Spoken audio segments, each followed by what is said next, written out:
이 부안군 등등 공무원들이 외유성 해외 출장만 90회 이상 다녀왔다라는 보도도 어제 전해드렸는데 오늘 새로 보도된 내용을 보면 출장지도 아주 그 유명 관광지 위주로 편성되었고 갔다 와서 보고서엔 꿈 같은 여행이었다. 이런 아주 만족스러운 평가까지 보도가 되고 있습니다. 꿈 같겠죠. 잼버리를 배우고 와야죠. 꿈을 꾸고 오셨습니까? 부안군 공무원 4명, 런던, 파리.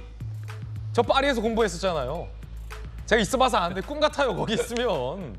근데 잼버리를 배우고 오셔야죠. 볼까요? 버킹엄 궁전, 몽생미셸. 몽생미셸 얼마나 먼데 파리에서. 지베르니, 모네 정원, 유명 관광지를 방문했습니다. 좋은데 잘 가셨어요. 저길 꼭 가셔야 돼요. 프랑스 가시면 저기를 꼭 가시. 파리 외곽이거든요. 잘 가셨어요. 몽마르트 포도 축제 견학.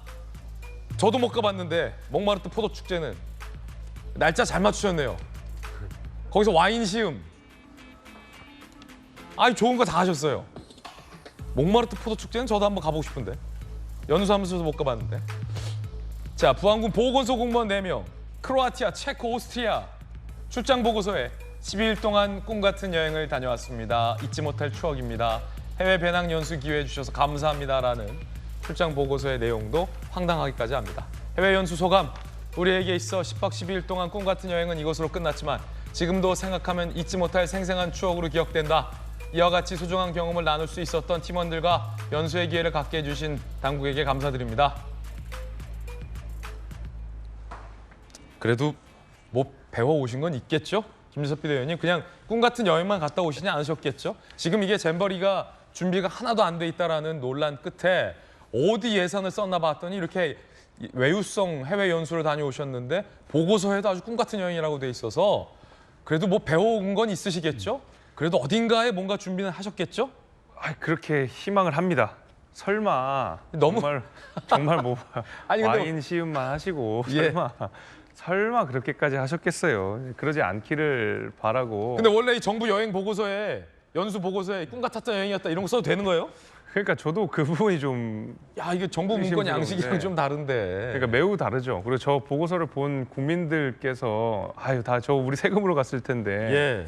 꿈 같은 여행을 세금으로 가셨다고 생각하면 글쎄요, 뭐 납득하기 좀 어렵죠. 게다가 지금 뭐 해외 연수라고 했었던 좋은 데만 목록에 쏙쏙 잘 골라가셨어요. 네, 목록에 나온 국가들 같은 경우에 잼버리를 개최하지 않는 국가들도 있고요. 게다가 지금 뭐 몽마르트 언덕에서 뭐 와인 시음을 하고 뭐 이런 거는 글쎄요, 잼버리랑 어떻게 연관이 되어야 될지 모르겠어요. 저거는 그냥 몽마르트 언덕.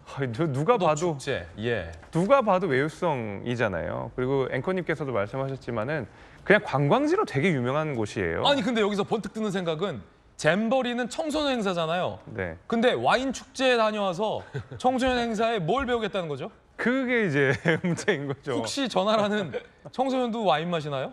청소년 술 먹으면 안 된다는 거. 안 되죠. 안 되죠. 네, 안 그러니까 되고. 그걸 배워왔을지 모르죠.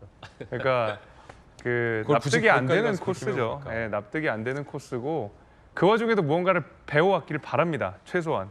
지금 이 정도로 잼버리 관련돼서 앞서서 김광삼 변호사님 말씀하신 대로 뭐 국격의 문제를 논하고 있고 야당이 이것을 가지고 윤석열 정부의 막 무능을 지적하고 있는 상황인데 알고 보니까 그걸 예. 준비했던 사람들이 와인 마시고 몽마르트 언덕 구경하고 꿈 같은 여행을 했다고 하면 누가 그거 납득하겠습니까? 그래서 지금 뭐 야당에서도 물론 야당의 입장에서 정부 여당 공격하는 거 좋지만 이것을 무슨 윤석열 정부의 온전한 책임인 것처럼 계속 이야기하잖아요. 왜 이렇게 무능하냐 이렇게 얘기하고 있는데 저 보고서 단쪽으로 들여다보십시오. 꿈 같은 여행을 하셨던 공무원들이 어떻게 새만금에서 저렇게 타이트한 행사 준비를 할 수 있겠어요. 그래서 납득하기 어려운 보고서라고 보고요. 아마 저 부분은 두고두고 문제가 될 거라고 저는 봅니다. 예. 제가 뭔가 짧게 한 말씀은 전재수 의원님.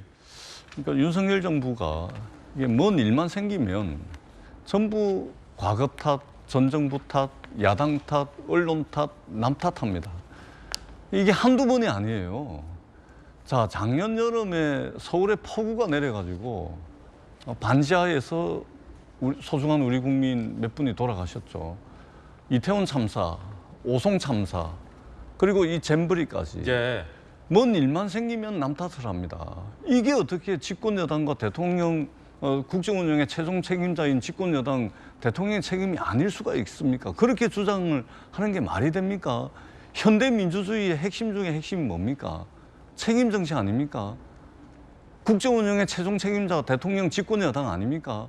거기에 사소하게 전라북도가 들어가 있고 야당 국회의원이 들어가 있다 그래가지고 그것을 n분의 1로 책임을 나누자라고 이야기하는 그런 집권 여당을 어떻게 국민들이 믿을 수가 있겠습니까? 무책임하다. 말이 안 되는 것이죠. 그리고 이게요, 그냥 비판이 아닙니다. 대한민국 국민들의 자존심이 땅에 떨어진 거예요. 얼마나 세계적인 비난거리가 되고 있고 세계적인 조롱거리가 되고 있습니까? 제가 부산의 국회의원인데요.